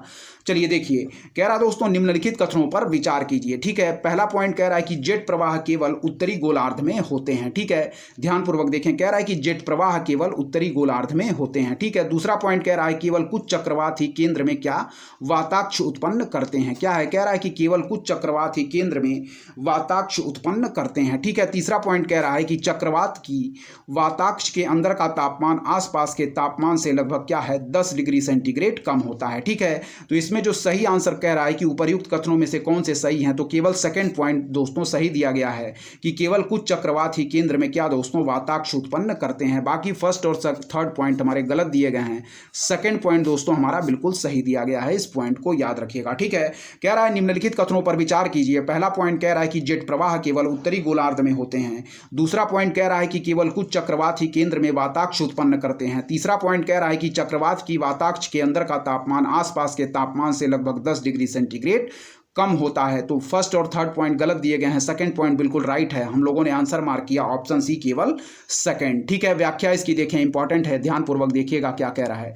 कह रहा दोस्तों कि जेट स्ट्रीम का संचरण ऊपरी क्षोभ मंडल में 7.5 से क्या है 14 किलोमीटर की सकरी पट्टी में क्या है पश्चिम से पूर्व दिशा में दोनों गोलार्धों में 20 डिग्री अक्षांशों से ध्रुवों के मध्य होता है। अतः कथन एक हमारा सही नहीं है। फिर देखिए क्या कह रहा है कि जेट स्ट्रीम का संचरण ऊपरी क्षोभ मंडल में 7.5 से 7.5 से 14 किलोमीटर की सकरी पट्टी में पश्चिम से पूर्व दिशा में दोनों गोलार्धों में 20 डिग्री अक्षांशों से ध्रुवों के मध्य होता है। अतः कथन एक हमारा सही नहीं है। ठीक है, फिर देखें क्या कह रहा है दोस्तों कि केवल उष्णकटिबंधीय चक्रवात के केंद्र या मध्यम भाग में क्या है। फिर देखें केवल उष्णकटिबंधीय चक्रवात के केंद्र या मध्य भाग में चक्रवात की आंख यानी कि वाताक्ष उत्पन्न होती है। फिर देखिए केवल उष्णकटिबंधीय चक्रवात के केंद्र या मध्य भाग में चक्रवात की आंख यानी कि वाताक्ष उत्पन्न होती है और इस क्षेत्र में वायु का आरोहण। ठीक है, फिर देखें व्याख्या एक बार और देखें। जेट स्ट्रीम का संचरण ऊपरी क्षोभ मंडल में 7.5 से 14 किलोमीटर की सकरी पट्टी में पश्चिम से पूर्व दिशा में दोनों गोलार्धों में 20 डिग्री अक्षांशों से ध्रुवों के मध्य होता है। अतः कथन एक हमारा सही नहीं है। ठीक है, फिर देखें केवल उष्णकटिबंधीय चक्रवात के केंद्र या मध्य भाग में चक्रवात की आंख यानी कि वाताक्ष उत्पन्न होती है और इस क्षेत्र में वायु का आरोहण। ठीक है, आगे देखेंगे क्या इसकी व्याख्या दिया गया है। चलिए ध्यानपूर्वक देखें यहाँ क्या कह रहा है। चलिए देखिएगा। ठीक है, ध्यानपूर्वक देखें क्या कह रहा है। कह रहा दोस्तों कि इस क्षेत्र में वायु का क्या है आरोहण नहीं होता है, जिसके कारण वर्षा के लिए प्रतिकूल स्थिति बनी रहती है। अतः कथन 2 हमारा बिल्कुल सही है। ठीक है, फिर से देखेंगे कह रहा था हमारा कि केवल उष्णकटिबंधीय चक्रवात के केंद्र या मध्य भाग में चक्रवात की आंख यानी कि वाताक्ष उत्पन्न होती है। इस क्षेत्र में वायु का आरोहण नहीं होता, जिसके कारण वर्षा के लिए प्रतिकूल स्थिति क्या दोस्तों बनी रहती है। अतः कथन 2 हमारा बिल्कुल सही है। ठीक है, तीसरा पॉइंट देखें कि चक्रवात की वाताक्ष के अंदर का तापमान आसपास के तापमान से अधिक होता है। अतः कथन 3 भी हमारा सही नहीं है। इस प्रकार केवल विकल्प सी हमारा सही उत्तर होगा, जिसको हम लोगों ने दोस्तों ध्यानपूर्वक पूरी अच्छे तरीके से देख लिया है। ठीक है, चलिए अब बढ़ेंगे दोस्तों 2019 में जो हमारा जलवायु एवं जलवायु प्रदेश से पूछा गया प्रश्न है उसकी तरफ ध्यानपूर्वक देखिएगा। चलिए देखें कह रहा दोस्तों ध्यानपूर्वक देखेंगे यहाँ कि मेगा आच्छादित रात में ओस की बूंदें क्यों नहीं बनती हैं। ठीक है, देखें यहाँ फिर से कह रहा दोस्तों कि मेगा आच्छादित रात में ओस की बूंदें क्यों नहीं बनती हैं। तो इसका सही आंसर जो है वह हम मार्क करेंगे क्या कि पृथ्वी के विकिरण को बादल वापस क्या दोस्तों परावर्तित कर देते हैं। ठीक है, फिर देखिए क्या कह रहा है। कह रहा है कि मेगा आच्छादित रात में ओस की बूंदें क्यों नहीं बनती। तो इसका सही आंसर मार्क करेंगे कि पृथ्वी के विकिरण को बादल वापस परावर्तित क्या है दोस्तों कर देते हैं। ठीक है, व्याख्या देखें इसकी ध्यानपूर्वक क्या कह रहा है। फिर से एक बार देख लें कि मेघा आच्छादित रात में ओस की बूंदें क्यों नहीं बनती। तो पृथ्वी के विकिरण को बादल वापस परावर्तित कर देते हैं। ठीक है, इसकी व्याख्या देखें क्या कह रहा है, ध्यानपूर्वक देखिएगा। चलिए देखिए क्या कह रहा है दोस्तों। व्याख्या ओस यानी कि जिसे हम लोग क्या है ड्यू कहते हैं का निर्माण तभी होता है क्या है जब निम्नलिखित परिस्थितियां या अवस्थाएं एक साथ मौजूद हों। फिर देखिए कि ओस या ड्यू का निर्माण तभी होता है दोस्तों जब निम्नलिखित परिस्थितियां या अवस्थाएं एक साथ मौजूद हों। पहला पॉइंट देखें क्या कह रहा है, ध्यानपूर्वक देखिएगा। कह रहा है दोस्तों आकाश साफ हो, हवा शांत हो, उच्च सापेक्षिक आर्द्रता हो, ठंडी एवं लंबी रातें हों, ओशांक बिंदु यानी कि ड्यू पॉइंट हिमांक बिंदु से ऊपर हो। ठीक है, फिर से देखें पहला पॉइंट क्या कह रहा है, ध्यानपूर्वक देखिएगा। कह रहा है कि आकाश साफ हो, हवा शांत हो, उच्च सापेक्षिक आर्द्रता हो, ठंडी एवं लंबी रातें हो, ओशांक बिंदु यानी कि ड्यू पॉइंट हिमांक बिंदु फ्रीजिंग पॉइंट से ऊपर हो, तभी दोस्तों क्या है हमारा, यह सब दोस्तों ओस बनने की आदर्श परिस्थितियां हैं। ठीक है, फिर देखें कि ओस या ड्यू का निर्माण तभी होता है जब निम्नलिखित परिस्थितियां या अवस्थाएं क्या हो दोस्तों, एक साथ मौजूद हो। फिर देखें कह रहा है दोस्तों कि आकाश साफ हो। ठीक है, ध्यानपूर्वक देखें, आकाश साफ हो, हवा शांत हो, उच्च सापेक्षिक आर्द्रता हो, ठंडी एवं लंबी रातें हो, ओशांक बिंदु यानी कि ड्यू पॉइंट हिमांक बिंदु फ्रीजिंग पॉइंट से क्या हो दोस्तों, ऊपर हो। ठीक है, दूसरा पॉइंट देखें, कह रहा दोस्तों कि मेघा आच्छादित रात में ओस की बूंदें नहीं बनती, क्योंकि मेघ दोस्तों क्या है, भौमिक विकिरण के मार्ग में क्या है दोस्तों, अवरोधक है। ठीक है, फिर देखें मेघा आच्छादित रात में दोस्तों ओस की बूंदें नहीं बनती, क्योंकि दोस्तों मेघ भौमिक विकिरण के मार्ग में क्या है दोस्तों, अवरोधक है। ठीक है, फिर देखें मेघा आच्छादन के कारण पृथ्वी के विकिरण को बादलों द्वारा परावर्तित कर दिया जाता है, जिससे वायु और सतह गर्म बने रहते हैं, फलतः दैनिक तापांतर कम होने की वजह से ओस का निर्माण नहीं हो पाता है। फिर देखिए कह रहा है कि मेघा आच्छादित रात में ओस की बूंदें नहीं बनती, क्योंकि मेघ भौमिक विकिरण के मार्ग में क्या है दोस्तों, अवरोधक है। ठीक है, मेघा आच्छादन के कारण पृथ्वी की विकिरण को बादलों द्वारा परावर्तित कर दिया जाता है, जिससे वायु और सतह क्या दोस्तों, गर्म बने रहते हैं, फलतः दैनिक तापांतर कम होने की वजह से ओस का निर्माण नहीं हो पाता है। इस पॉइंट को याद रखें। ठीक है, 2019 में पूछे गए दूसरे प्रश्न की तरफ हम बढ़ेंगे, ध्यानपूर्वक देखिएगा। क्या कह रहा है दोस्तों, कह रहा है कि जून की 21 तारीख को सूर्य, ठीक है ध्यानपूर्वक देखें क्या कह रहा है, कह रहा है जून की 21 तारीख को सूर्य, तो इसका सही आंसर हम मार्क करेंगे दोस्तों, वह है उत्तर ध्रुवीय वृत्त पर क्षितिज के नीचे नहीं डूबता है। ठीक है, इस पॉइंट को याद रखिएगा। क्या कह रहा है, ध्यानपूर्वक देखें, कह रहा है कि जून की 21वीं तारीख को सूर्य, तो याद रखें उत्तर ध्रुवीय वृत्त पर क्षितिज के नीचे नहीं डूबता है। इस पॉइंट को याद रखिएगा। ठीक है, फिर देखिए क्या कह रहा है कि जून की 21वीं तारीख को सूर्य, तो याद रखें उत्तर ध्रुवीय वृत्त पर क्षितिज के नीचे नहीं डूबता है। इस पॉइंट को याद रखिएगा। व्याख्या इंपॉर्टेंट है, व्याख्या हम देखेंगे। ठीक है, देखें यहाँ क्या कह रहा है, कह रहा है कि 21 जून को सूर्य यानी कि कर्क रेखा 23.5 डिग्री उत्तरी अक्षांश पर लंबवत होता है। ठीक है, फिर से देखें, कह रहा है कि 21 जून को सूर्य यानी कि 21 जून को सूर्य कर्क रेखा 23.5 डिग्री उत्तरी अक्षांश पर लंबवत होता है। ठीक है, इस दिन उत्तरी गोलार्ध में दिन क्या होता है, सबसे बड़ा तथा रात सबसे छोटी होती है। ठीक है, फिर देखें 21 जून को सूर्य कर्क रेखा यानी कि 23.5 डिग्री उत्तरी अक्षांश पर क्या होता है दोस्तों, लंबवत होता है। ठीक है, इस दिन उत्तरी गोलार्ध में दोस्तों दिन का सबसे बड़ा तथा रात सबसे क्या है दोस्तों, छोटी होती है। इस स्थिति को दोस्तों हम यानी कि ग्रीष्म अयनांत यानी कि समर सॉलिस्टिस या उत्तरी अयनांत भी कहते हैं। इस पॉइंट को याद रखिएगा। ठीक है, इसी तिथि को पृथ्वी के उत्तरी क्या है, इस तिथि को पृथ्वी के उत्तरी ध्रुव का सूर्य की ओर अक्षीय झुकाव क्या होता है, अधिकतम होता है, तथा इस स्थिति में उत्तरी गोलार्ध में सूर्य अधिकतम ऊंचाई पर होता है। इस अवस्था में उत्तरी ध्रुव पर रात नहीं होती है, अर्थात सूर्य उत्तर ध्रुवीय वृत्त आर्कटिक वृत्त पर क्षितिज के नीचे नहीं डूबता है। अतः विकल्प ए हमारा बिल्कुल राइट आंसर होगा। इसकी व्याख्या एक बार और हम देखेंगे। कह रहा दोस्तों कि 21 जून को सूर्य यानी कि कर्क रेखा 23.5 डिग्री उत्तरी अक्षांश पर लंबवत होता है। ठीक है, इस दिन उत्तरी गोलार्ध में दिन सबसे बड़ा तथा रात सबसे छोटी होती है। इस स्थिति को दोस्तों हम ग्रीष्म अयनांत यानी कि समर सॉलिस्टिस या उत्तरी अयनांत भी कहते हैं। इस पॉइंट को याद रखें। ठीक है, कह रहा है कि इस तिथि को पृथ्वी के उत्तरी ध्रुव का सूर्य की ओर अक्षीय झुकाव अधिकतम होता है, तथा इस स्थिति में उत्तरी गोलार्ध में सूर्य हमारा अधिकतम ऊंचाई पर होता है। ठीक है, इस अवस्था में उत्तरी ध्रुव पर रात नहीं होती है, अर्थात सूर्य हमारा उत्तर ध्रुवीय वृत्त आर्कटिक वृत्त पर क्षितिज के नीचे नहीं डूबता है। अतः विकल्प ए हमारा बिल्कुल राइट आंसर होगा। और प्रश्न हमारा क्या कह रहा था, ध्यानपूर्वक देखें, कह रहा है कि जून की 21वीं तारीख को सूर्य, तो याद रखें दोस्तों ऑप्शन ए बिल्कुल राइट आंसर होगा, उत्तर ध्रुवीय वृत्त पर क्षितिज के नीचे क्या दोस्तों, नहीं डूबता है। ठीक है, इस पॉइंट को याद रखिए। चलिए जलवायु एवं जलवायु प्रदेश से 2015 में पूछे गए प्रश्न की तरफ हम ध्यानपूर्वक बढ़ेंगे। ठीक है, सारे प्रश्न, जिन प्रश्नों को हम लोग हल करते चलें, सारे प्रश्नों को आप लोग ध्यानपूर्वक देखते चलें, क्योंकि आगामी जो हमारी 16 जून 2024 को परीक्षा लगी हुई है, उसकी दृष्टि से ये सारे PYQ हमारे मोस्ट इंपॉर्टेंट होंगे। ठीक है, इसलिए ध्यानपूर्वक सारे प्रश्नों को जो हम लोग हल करते चल रहे हैं उसको आप लोग ध्यानपूर्वक देखते चलें। चलिए 2015 में पूछे गए प्रश्न को देखेंगे। हमारा सब्जेक्ट चल रहा था विश्व का भूगोल, टॉपिक चल रहा था जलवायु एवं जलवायु प्रदेश। ठीक है, ध्यानपूर्वक देखिएगा। 2015 में पूछा गया प्रश्न है, कह रहा है कि उष्णकटिबंधीय यानी कि ट्रॉपिकल अक्षांशों में दक्षिणी अटलांटिक और दक्षिणी पूर्वी प्रशांत क्षेत्रों में चक्रवात उत्पन्न नहीं होता है, इसका क्या कारण है। फिर से देखेंगे क्या कह रहा है, कह रहा दोस्तों हमारा उष्णकटिबंधीय, ध्यानपूर्वक देखें, उष्णकटिबंधीय ट्रॉपिकल अक्षांशों में, ठीक है, दक्षिणी अटलांटिक और दक्षिणी पूर्वी प्रशांत क्षेत्रों में चक्रवात उत्पन्न नहीं होता, इसका क्या कारण? एक बार और देखें, उष्णकटिबंधीय ट्रॉपिकल अक्षांशों में दक्षिणी अटलांटिक और क्या है दक्षिण पूर्वी प्रशांत क्षेत्रों में चक्रवात उत्पन्न नहीं होता है, इसका क्या कारण है? तो सही आंसर मार्क करेंगे। यहां देखें क्या कह रहा है, अंतः उष्णकटिबंधीय अभिसारी क्षेत्र यानी कि इंटर ट्रॉपिकल कन्वर्जेंस जोन्स बिरले ही होते हैं। ठीक है, फिर से देखें इस प्रश्न को, इंपॉर्टेंट है, एक बार और देखेंगे। कह रहा है कि उष्णकटिबंधीय ट्रॉपिकल अक्षांशों में, ठीक है, दक्षिणी अटलांटिक और दक्षिणी पूर्वी प्रशांत क्षेत्रों में चक्रवात यानी कि साइक्लोन उत्पन्न नहीं होता है, इसका क्या कारण है?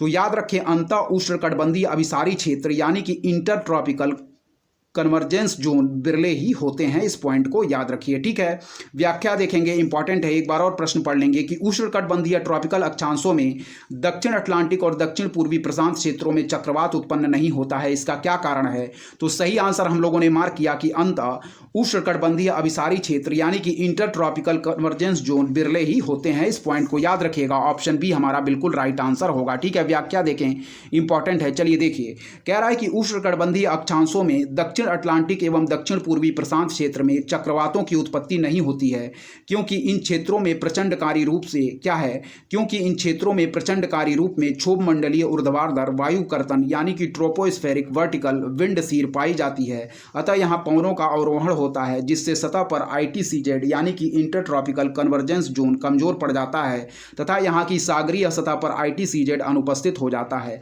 ITCZ के अभाव में इन क्षेत्रों में निम्न गर्तों का निर्माण एवं पवनों का सर्पिल परिसंचरण बाधित हो जाता है, जिससे इन क्षेत्रों में चक्रवातों की उत्पत्ति नहीं हो पाती है। इंपॉर्टेंट है, फिर से देखेंगे। कह रहा है कि उष्णकटिबंधीय अक्षांशों में दक्षिण अटलांटिक एवं दक्षिण पूर्वी प्रशांत क्षेत्र में चक्रवातों की उत्पत्ति नहीं होती है, क्योंकि इन क्षेत्रों में प्रचंडकारी रूप में क्षोभ मंडलीय ऊर्ध्वाधर वायु कर्तन यानी कि ट्रोपोस्फेरिक वर्टिकल विंड सीर पाई जाती है। अतः यहाँ पवनों का अवरोहण होता है, जिससे सतह पर ITCZ यानी कि इंटर ट्रॉपिकल कन्वर्जेंस जोन कमजोर पड़ जाता है तथा यहाँ की सागरीय सतह पर ITCZ अनुपस्थित हो जाता है। ठीक है, ITCZ के अभाव में इन क्षेत्रों में निम्न गर्तों का निर्माण एवं पवनों का सर्पिल परिसंचरण बाधित हो जाता है, जिससे इन क्षेत्र में चक्रवातों की उत्पत्ति नहीं हो पाती है, इस पॉइंट को याद रखिएगा। ठीक है, दूसरा पॉइंट देखें क्या कह रहा है। कह रहा है दोस्तों हमारा कि ज्ञातव्य है कि चक्रवात निम्न वायुदाब के क्या होते हैं दोस्तों, केंद्र होते हैं, इस पॉइंट को याद रखें। ठीक है, फिर देखें, ज्ञातव्य है दोस्तों कि चक्रवात हमारे निम्न वायुदाब के क्या होते हैं दोस्तों, केंद्र होते हैं, जिनकी उत्पत्ति उष्णकटिबंधीय महासागरों में होती है, परंतु दोनों गोलार्धों में 0 डिग्री से 5 डिग्री अक्षांशों के बीच इन चक्रवातों की क्या होती है, अनुपस्थिति होती है, जिसका कारण है दोस्तों यहाँ कोरियालिस बल का अभाव होना। ठीक है, फिर से देखिए क्या कह रहा है। कह रहा है कि ज्ञातव्य है कि चक्रवात निम्न वायुदाब के केंद्र होते हैं, जिनकी उत्पत्ति उष्णकटिबंधीय महासागरों में होती है, परंतु दोनों गोलार्धों में 0 डिग्री सेंटीग्रेड से 5 डिग्री अक्षांशों के बीच इन चक्रवातों की अनुपस्थिति होती है, जिसका कारण है यहाँ कोरियालिस बल का अभाव होना। ठीक है, फिर अगला पॉइंट देखें। कह रहा है कि हिंद महासागर में ये चक्रवात, अटलांटिक महासागर में हरिकेन के नाम से, पश्चिम प्रशांत एवं दक्षिण चीन सागर में टाइफून और पश्चिम ऑस्ट्रेलिया में विली विली के नाम से जाने जाते हैं, इस पॉइंट को भी याद रखिएगा। क्या है, हिंद महासागर में ये चक्रवात, अटलांटिक महासागर में हरिकेन के नाम से, ठीक है, पश्चिम प्रशांत एवं दक्षिण चीन सागर में टाइफून और पश्चिम ऑस्ट्रेलिया में विली विली के नाम से जानते हैं। ठीक है, 2015 में पूछे गए दूसरे प्रश्न की तरफ बढ़ेंगे, देखेंगे ध्यानपूर्वक क्या कह रहा है। चलिए देखिए, ठीक है, इंपॉर्टेंट है, ध्यानपूर्वक देखिएगा। प्रश्न कह रहा है कि निम्नलिखित कथनों पर क्या कीजिए, विचार कीजिए। ठीक है, पहला पॉइंट कह रहा है कि पूरे वर्ष 30 डिग्री नॉर्थ और 60 डिग्री साउथ अक्षांशों के बीच बहने वाली हवाएं पछुआ हवाएं यानी कि वेस्टर्लीज कहलाती हैं। फिर देखिए, पूरे वर्ष 30 डिग्री नॉर्थ और 60 डिग्री साउथ अक्षांशों के बीच बहने वाली हवाएं पछुआ हवाएं यानी कि वेस्टर्लीज कहलाती है, तो इसका सही आंसर। फिर दूसरा पॉइंट क्या कह रहा है, देखें ध्यानपूर्वक कि भारत के उत्तर पश्चिमी क्षेत्र में शीतकालीन वर्षा लाने वाली आर्द्र वायु संहतियां मॉइस्ट एयर मासेज पछुआ हवाओं के क्या हैं दोस्तों, भाग हैं। ठीक है, तो इसमें कह रहा है कि उपर्युक्त कथनों में से कौन से सही हैं, तो सही आंसर मार्क करेंगे ऑप्शन बी, केवल सेकंड ही हमारा सही दिया गया है। पहला पॉइंट दोस्तों हमारा गलत दिया गया है। एक बार और प्रश्न को देखेंगे, ध्यानपूर्वक देखें।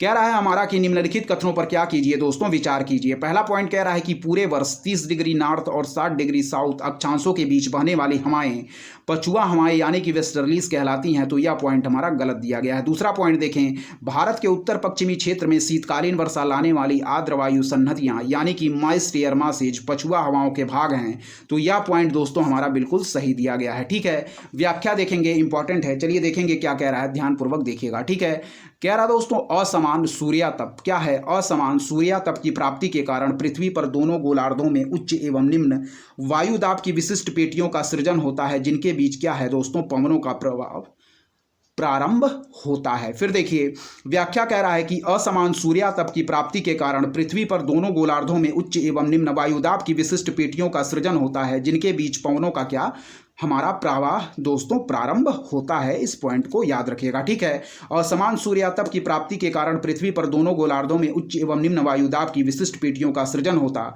जिनके बीच पवनों का प्रवाह प्रारंभ होता है। ठीक है, चलिए देखेंगे आगे हमारे क्या इसकी व्याख्या दी गई है, ध्यानपूर्वक देखिएगा। चलिए देखें, देखिए यहाँ ध्यानपूर्वक देखिएगा। चलिए देखें, पहला पॉइंट देखें क्या कह रहा है। कह रहा दोस्तों दोनों गोलार्धों में 30 डिग्री से 35 डिग्री अक्षांश पर स्थापित उपोष्ण उच्च वायुदाब एवं 60 डिग्री से 65 डिग्री अक्षांश पर स्थापित उपध्रुवीय निम्न वायुदाब की पेटियों के बीच पवन प्रवाह को पछुआ पवने अथवा पश्चिमी पवन कहा जाता है। इस प्रकार कथन एक हमारा क्या है दोस्तों, गलत है, क्योंकि पश्चिमी पवने दोनों गोलार्धों में 30 डिग्री नॉर्थ से 60 डिग्री नॉर्थ एवं 30 डिग्री साउथ से 60 डिग्री साउथ अक्षांशों के बीच बहती हैं, ना कि 30 डिग्री नॉर्थ से 60 डिग्री साउथ अक्षांश के बीच। फिर देखिए क्या कह रहा है। कह रहा है कि दोनों गोलार्धों में 30 डिग्री से 35 डिग्री अक्षांश पर स्थापित उपोष्ण उच्च वायुदाब एवं 60 डिग्री से 65 डिग्री अक्षांश पर स्थापित उपध्रुवीय निम्न वायुदाब की पेटियों के बीच पवन प्रवाह को पछुआ पवने अथवा पश्चिमी पवने कहा जाता है। इस प्रकार कथन एक गलत है, क्योंकि पश्चिमी पवने दोनों गोलार्धों में 30 डिग्री नॉर्थ से 7 डिग्री नॉर्थ एवं 30 डिग्री साउथ से 60 डिग्री साउथ अक्षांशों के बीच बहती हैं, ना कि 30 डिग्री नॉर्थ से 60 डिग्री अक्षांश के बीच। इस पॉइंट को याद रखिएगा। दूसरा पॉइंट देखें क्या कह रहा है। कह रहा है कि भारत के उत्तर पश्चिमी क्षेत्र यथा पंजाब, हिमाचल प्रदेश, हरियाणा, पश्चिमी उत्तर प्रदेश, जम्मू कश्मीर इत्यादि में शीतकाल के दौरान वर्षा होती है, और यह वर्षा दोस्तों शीतोष्णकटिबंधीय चक्रवातों से होती है। ठीक है, जिन्हें पछुआ पवने प्रवाहित होने के क्रम में भारत के उत्तर पश्चिमी भाग पर लाती हैं। भूमध्य सागर से गमन करते हुए यह वायु सन्नतियां आर्द्रता ग्रहण करती हैं, जो पश्चिमोत्तर भारत में वर्षा करती है। इस प्रक्रिया को दोस्तों पश्चिमी विक्षोभ की संज्ञा दी जाती है। इस प्रकार स्पष्ट है कि कथन 2 हमारा बिल्कुल सही है। ठीक है, फिर से देखें कि भारत के उत्तर पश्चिमी क्षेत्र यथा पंजाब, हिमाचल प्रदेश, हरियाणा, पश्चिमी उत्तर प्रदेश, जम्मू कश्मीर इत्यादि में शीतकाल के दौरान वर्षा होती है। यह वर्षा शीतोष्णकटिबंधीय चक्रवातों से होती है, जिन्हें पछुआ पवने प्रवाहित होने के क्रम में भारत के उत्तर पश्चिमी भाग पर लाती हैं। भूमध्य सागर से गमन करते हुए यह वायु सन्नतियां आर्द्रता ग्रहण करती हैं, जो पश्चिमोत्तर भारत में वर्षा करती हैं। इस प्रक्रिया को पश्चिमी विक्षोभ की संज्ञा दी जाती है। इस प्रकार स्पष्ट है कि कथन 2 हमारा बिल्कुल सही है। ठीक है, 2015 में पूछे गए तीसरे प्रश्न को हम देखेंगे दोस्तों क्या कह रहा है, ध्यानपूर्वक देखिएगा, इंपॉर्टेंट है। 2015 में पूछा गया तीसरा हमारा प्रश्न है। ठीक है, देखें क्या कह रहा है। कह रहा दोस्तों कि हर दिन कमोबेश एक सा ही होता है। सुबह समुद्री मंद पवन के साथ साफ और उजली होती है। जैसे जैसे सूर्य आकाश में ऊपर चढ़ता जाता है दोस्तों, गर्मी बढ़ती जाती है, घने बादल बनने लगते हैं, और फिर बादलों की गरज और बिजली की चमक के साथ वर्षा होने लगती है, लेकिन वर्षा शीघ्र ही समाप्त हो जाती है। उपर्युक्त उद्धरण में निम्नलिखित क्षेत्रों में से किसका वर्णन किया गया है, तो याद रखें दोस्तों विश्वतीय। ठीक है, फिर से देखेंगे प्रश्न क्या कह रहा है, एक बार और देखेंगे। कह रहा दोस्तों कि हर दिन कमोबेश एक सा ही होता है। सुबह समुद्री मंद पवन के साथ साफ और उजली होती है। जैसे जैसे सूर्य आकाश में ऊपर चढ़ता जाता है, गर्मी बढ़ती जाती है, घने बादल बनने लगते हैं, और फिर बादलों की गरज और बिजली की चमक के साथ वर्षा होने लगती है, लेकिन वर्षा क्या है दोस्तों, शीघ्र ही समाप्त हो जाती है। ठीक है, कह रहा है हमारा कि उपर्युक्त उद्धरण में निम्नलिखित क्षेत्रों में से किसका वर्णन किया गया है, तो याद रखें दोस्तों सही आंसर होगा हमारा विश्वतीय। ठीक है, एक बार और देखेंगे। हर दिन कह रहा है कि कमोबेश एक सा ही होता है। सुबह हमारी समुद्री मंद पवन के साथ क्या है, सुबह समुद्री मंद पवन के साथ साफ और उजली होती है। जैसे जैसे सूर्य आकाश में ऊपर चढ़ता जाता है, गर्मी बढ़ती जाती है, घने बादल बनने लगते हैं, और फिर बादलों की गरज और बिजली की चमक के साथ वर्षा होने लगती है, लेकिन वर्षा शीघ्र ही क्या दोस्तों समाप्त हो जाती है। उपर्युक्त उद्धरण में निम्नलिखित क्षेत्रों में किसका वर्णन किया गया है, तो याद रखें दोस्तों विश्वतीय। ऑप्शन भी हम बिल्कुल राइट आंसर मार्क करेंगे। व्याख्या इंपॉर्टेंट है। चलिए हम देखेंगे यहाँ क्या दिया गया है, व्याख्या ध्यानपूर्वक देखिएगा। चलिए देखें, व्याख्या इंपॉर्टेंट है, ध्यानपूर्वक देखिएगा। चलिए पहला दोस्तों हमारा वह है समाना जलवायु की यहाँ व्याख्या किया गया है, ध्यानपूर्वक देखिएगा क्या होती है हमारी समाना जलवायु। ठीक है, देखें यहाँ कह रहा है दोस्तों हमारा कि इस क्षेत्र में तापमान वर्ष भर क्या दोस्तों उच्च बना रहता है, किंतु वर्षा ग्रीष्म ऋतु में होती है, शीत ऋतु हमारी बिल्कुल ही शुष्क होती है यानी कि ड्राई होती है। फिर देखिए समाना जलवायु दोस्तों इस क्षेत्र में क्या है, तापमान वर्ष भर उच्च बना रहता है, किंतु वर्षा हमारी ग्रीष्म ऋतु में होती है, शीत ऋतु हमारी शुष्क होती है। तो समाना जलवायु के बारे में ये विशेषताएं आप लोग ध्यानपूर्वक याद रखेंगे। ठीक है, फिर देखें क्या कह रहा है। समाना जलवायु कह रहा है कि इस क्षेत्र में तापमान वर्ष भर उच्च बना रहता है, किंतु वर्षा ग्रीष्म ऋतु में होती है, शीत ऋतु हमारी शुष्क रहती है। यह हमारा समाना जलवायु की व्याख्या है। दूसरा हम पॉइंट देखेंगे वह है विश्वतीय जल की व्याख्या। यहाँ विश्वतीय जलवायु की व्याख्या की गई है। देखें यहाँ क्या होता है विश्वतीय जलवायु में। ठीक है, देखें विषुवत रेखा पर सूर्य की किरणें वर्ष भर क्या दोस्तों सीधी पड़ती हैं। फिर देखें विषुवत रेखा पर सूर्य की किरणें वर्ष भर सीधी पड़ती हैं, अतः तापमान वर्ष भर क्या दोस्तों उच्च बना रहता है। ठीक है, फिर देखें विषुवत रेखा पर सूर्य की किरणें वर्ष भर सीधी पड़ती हैं, अतः तापमान वर्ष भर उच्च बना रहता है। ठीक है, कह रहा है हमारा कि सुबह तापमान कम होना तथा जल की अपेक्षा क्या है थल के जल्दी गर्म हो जाने के कारण समुद्र तटीय क्षेत्र में गर्म हवा ऊपर उठती है, जिसका स्थान लेने के लिए समुद्र की ठंडी हवा आती है, जिसे हम लोग क्या दोस्तों समुद्री समीर कहते हैं। परंतु जैसे जैसे सूर्य आकाश में ऊपर चढ़ता जाता है तापमान तेजी से बढ़ता है, जिससे वाष्पीकरण की दर भी बढ़ती है तथा घने बादल बनते हैं और दोपहर के बाद तेजी से बादलों की गरज तथा बिजली की चमक के साथ संवहनीय वर्षा होती है। यह प्रक्रिया विषुवत रेखीय क्षेत्र में प्रतिदिन होती है, अतः इस क्षेत्र में गर्मी तथा शीत ऋतु नहीं होती है और ना ही अलग अलग वर्षा तथा वर्षा रहित ऋतु। ठीक है, इंपॉर्टेंट है विषुवतीय रेखीय जलवायु के बारे में फिर से हम देखेंगे। कह रहा है कि विषुवत रेखा पर सूर्य की किरणें वर्ष भर सीधी पड़ती हैं, अतः तापमान वर्ष भर क्या दोस्तों उच्च बना रहता है। ठीक है, सुबह तापमान कम होने तथा जल की अपेक्षा थल के जल्दी गर्म हो जाने के कारण क्या है, सुबह तापमान कम होने तथा जल की अपेक्षा थल के जल्दी गर्म हो जाने के कारण समुद्र तटीय क्षेत्र में गर्म हवा क्या दोस्तों ऊपर उठती है, जिसका स्थान लेने के लिए समुद्र की ठंडी हवा आती है, जिसे हम लोग समुद्री समीर कहते हैं। ठीक है, फिर देखिए परंतु जैसे जैसे सूर्य आकाश में ऊपर चढ़ता है तापमान तेजी से बढ़ता है, जिससे वाष्पीकरण की दर भी क्या दोस्तों बढ़ती है तथा घने बादल बनते हैं और दोपहर के बाद तेजी से बादलों की गरज तथा बिजली की चमक के साथ संवहनीय वर्षा होती है। यह प्रक्रिया दोस्तों विषुवत रेखीय क्षेत्र में प्रतिदिन होती है, अतः इस क्षेत्र में गर्मी तथा शीत ऋतु नहीं होती है और ना ही अलग अलग वर्षा तथा वर्षा रहित ऋतु। ठीक है, इस पॉइंट को याद रखिएगा। चलिए दोस्तों अब मानसून जलवायु के बारे में उसकी हम कुछ विशेषताएं देखेंगे। क्या कह रहा है, यहाँ अलग अलग वर्षा तथा शुष्क ऋतुएं पाई जाती हैं। वर्षा प्रायः 4 माह जून जुलाई अगस्त सितंबर में होती है। फिर देखिए मानसून के बारे में कह रहा है कि यहाँ अलग अलग वर्षा तथा शुष्क ऋतुएं पाई जाती हैं। क्या है, यहाँ अलग अलग वर्षा तथा शुष्क ऋतुएं पाई जाती हैं। वर्षा प्रायः 4 माह जून जुलाई अगस्त सितंबर में होती है। इस पॉइंट को याद रखिएगा।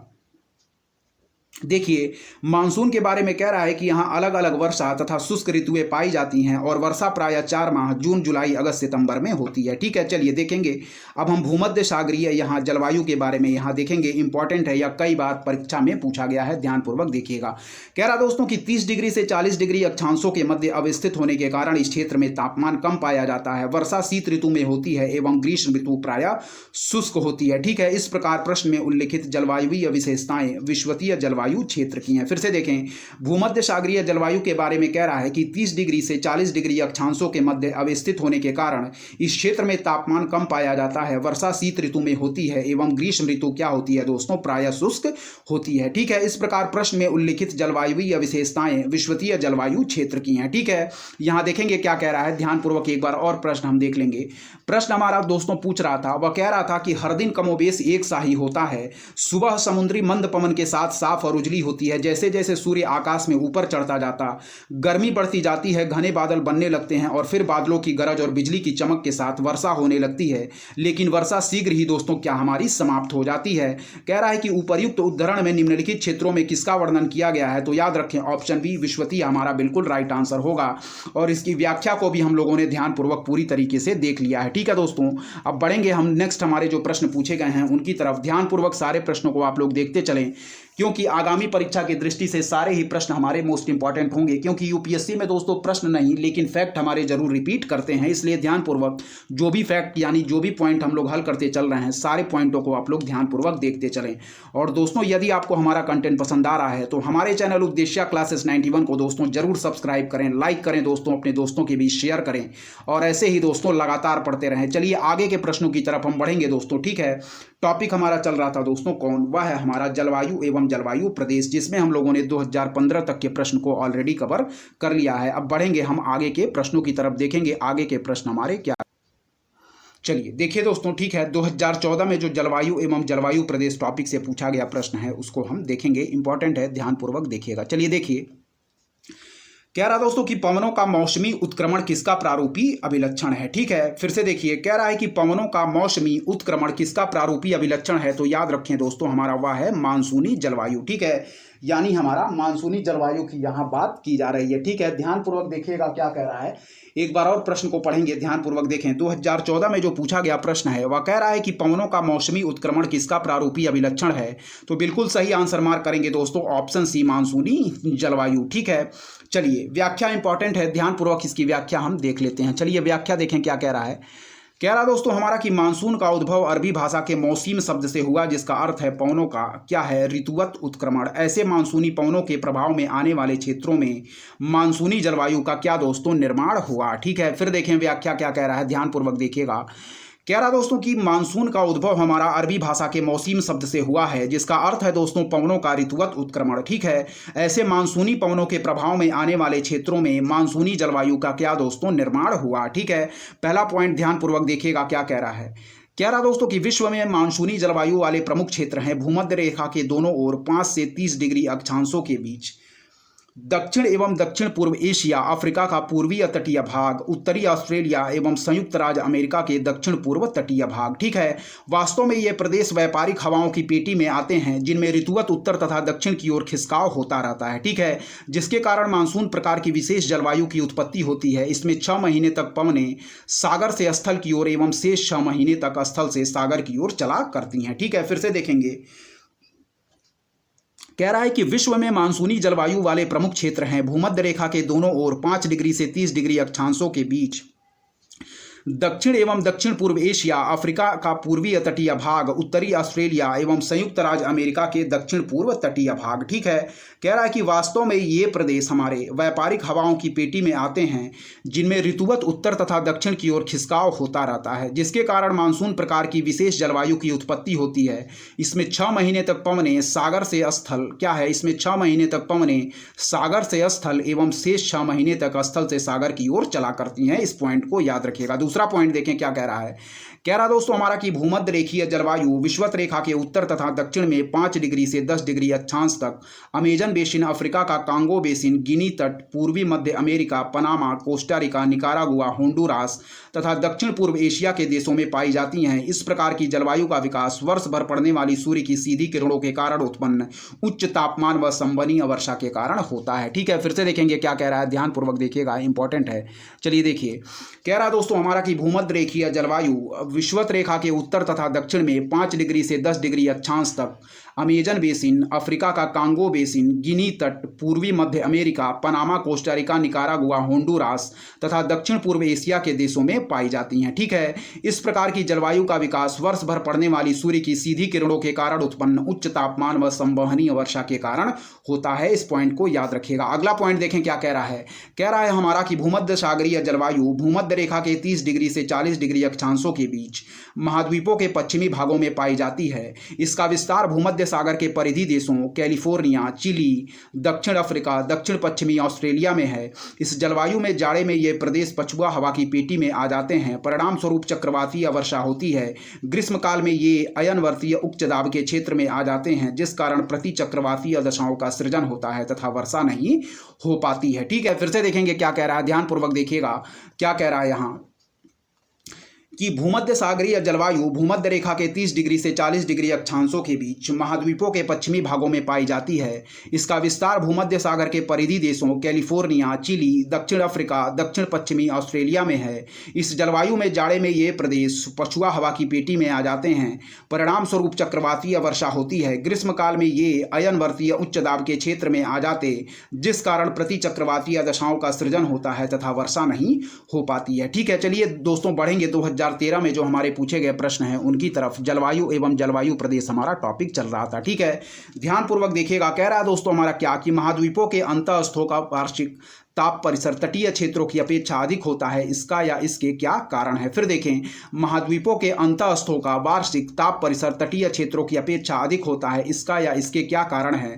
तो पहला कह रहा है कि भूमि और जल के बीच तापीय अंतर, दूसरा कह रहा है महाद्वीपों और महासागरों के बीच तंगुता में अंतर, तीसरा कह रहा है अंतःस्थों में तेज पवनों की विद्यमानता, और चौथा कह रहा है तटों की अपेक्षा अंतःस्थों में होने वाली भारी वर्षा। तो इसका सही आंसर मार्क करेंगे। कह रहा है कि नीचे दिए गए कूट का प्रयोग कर सही उत्तर चुनिए, तो सही आंसर मार्क करेंगे ऑप्शन ए, केवल एक। ठीक है, प्रश्न कह रहा था कि महाद्वीपों के अंतःस्थों का वार्षिक ताप परिसर तटीय क्षेत्रों की अपेक्षा अधिक होता है, इसका या इसके क्या कारण है। तो सही आंसर मार्क करेंगे दोस्तों, भूमि और जल के बीच तापीय अंतर। ठीक है, पहला पॉइंट हमारा सही दिया गया है, बाकी के जो दूसरे, तीसरे और चौथे पॉइंट दिए गए हैं ये तीनों ही पॉइंट हमारे गलत दिए गए हैं। ठीक है, सही आंसर हम केवल मार्क करेंगे ऑप्शन फर्स्ट हमारा सही दिया गया है कि महाद्वीपों के अंतःस्थों का वार्षिक ताप परिसर तटीय क्षेत्रों की अपेक्षा अधिक होता है, इसका या इसके क्या कारण है। तो याद रखें, भूमि और जल के बीच तापीय अंतर, इस पॉइंट को याद रखिएगा। ठीक है, क्या कह रहा है कि महाद्वीपों के अंतःस्थों का वार्षिक ताप परिसर तटीय क्षेत्रों की अपेक्षा अधिक होता है, इसका या इसके क्या कारण है। तो याद रखें, भूमि और जल के बीच तापीय अंतर, सही आंसर मार्क करेंगे ऑप्शन ए, केवल फर्स्ट। ठीक है, याद रखिएगा। इसकी व्याख्या चलिए देख लेते हैं क्या दिया गया है, ध्यानपूर्वक यहां देखें। चलिए देखें, कह रहा दोस्तों हमारा व्याख्या देखेंगे, वार्षिक ताप परिसर में भिन्नता निम्नांकित कारकों पर निर्भर करती है। ठीक है, तट के समानांतर फैली पर्वत श्रेणियां, फिर है दोस्तों भूमि एवं जल के बीच तापीय अंतर, फिर है दोस्तों अक्षांशीय स्थिति वृद्धि, सौर विकिरण की प्राप्ति एवं बहिर्गमन, ठीक है, समुद्र तट से दूरी, और फिर है दोस्तों समुद्री धाराएं। ठीक है, दूसरा पॉइंट देखें क्या कह रहा है। कह रहा दोस्तों हमारा ध्यानपूर्वक देखिएगा, कह रहा है कि स्थल तीव्रता से गर्म होता है तथा तीव्रता से क्या दोस्तों ठंडा होता है, जबकि जल मंद गति से गर्म होता है तथा मंद गति से दीर्घकाल में ठंडा होता है। इससे स्थलीय भागों का तापांतर अधिक तथा सागरों का न्यून ताप परिसर निर्धारित होता है। ठीक है, नोट हमारा क्या कह रहा है। कह रहा दोस्तों वार्षिक तापांतर की किसी स्थान के सबसे गर्म तथा सबसे ठंडे महीने के मध्यमान तापमान के अंतर को वार्षिक तापांतर कहते हैं। उत्तरी गोलार्ध में अधिकतम तथा न्यूनतम तापमान क्रमशः जून तथा दिसंबर होने चाहिए, लेकिन सूर्य की किरणें क्रमशः कर्क व मकर रेखा पर लंबवत पड़ती हैं। चूंकि पृथ्वी गर्म और ठंडा होने में समय लेती है, अतः अधिकतम तथा न्यूनतम तापमान क्रमशः जुलाई तथा जनवरी में होता है। इस पॉइंट को याद रखिएगा। ठीक है दोस्तों, तो इस पॉइंट को याद रखिएगा। क्या कह रहा है वार्षिक तापांतर हमारा, देखें, किसी स्थान के सबसे गर्म तथा सबसे ठंडे महीने के मध्यमान तापमान के अंतर को वार्षिक तापांतर कहते हैं। उत्तरी गोलार्ध में अधिकतम तथा न्यूनतम तापमान क्रमशः जून तथा दिसंबर होने चाहिए, लेकिन सूर्य की किरणें क्रमशः कर्क व मकर रेखा पर लंबवत पड़ती हैं। चूंकि पृथ्वी गर्म और ठंडा होने के क्या है में समय लेती है, अतः अधिकतम तथा न्यूनतम तापमान क्रमशः जुलाई तथा जनवरी में होता है। ठीक है दोस्तों, तो इस वीडियो में हम लोग यहीं तक रखते हैं। इसके बाकी बचे हुए पार्ट को हम लोग अगली वीडियो में कवर करेंगे दोस्तों। ठीक है, और तब तक दोस्तों लगातार पढ़ते रहें। तब तक के लिए दोस्तों धन्यवाद। जय हिंद, जय भारत दोस्तों।